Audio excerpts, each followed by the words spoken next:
Dude, I'm dying to tell you this story. When I was 12, I moved to Toronto. Dad was the president of Nabisco, Canada. I was a rabid Motley Crue fan. This was 1987. They come to Toronto for their Girls tour. They're doing Maple Leaf Gardens. My dad knew that what a big fan I was, and Nabisco, Canada had a skybox in the arena. My dad said to me, he said, hey, I know how much you love Motley Crue, so I'm going to bring you to the concert. We can sit in the Nabisco skybox. And I tell my dad, watching Motley Crue through a plate glass window sucks. And he says, all right, well, basically he's like, if you can do better, then we'll do better. The day before the concert, I see on the news, I think they started some kind of fire or something crazy, but they were on the news. And so I'm like, they're in Toronto, they're in the city now, and the concert's tomorrow. So I deduced that they're in a hotel, and I'm going to find these guys. And you're 13? I was 13. And so I go running to my room, right away. I'm thinking, they're not going to use their real names. And I was like, they're going to check into the hotel under the name of their manager. And I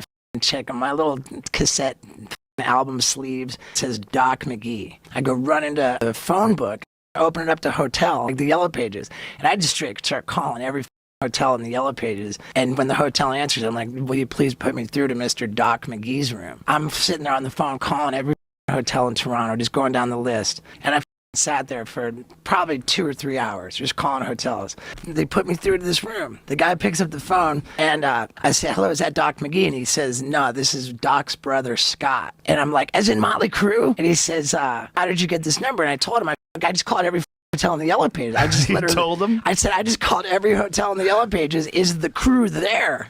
He goes, hold on a second. That's awesome. And he says, I'm so impressed by what you did. He says, how would you like it if I put you on the list for backstage passes and I can give you tickets in the 5th row? It's fucking Fifth row, dude. That's insane. Yeah. That's actually better than the first row. Yeah, there's me and Tommy Lee. That's hilarious. Yeah.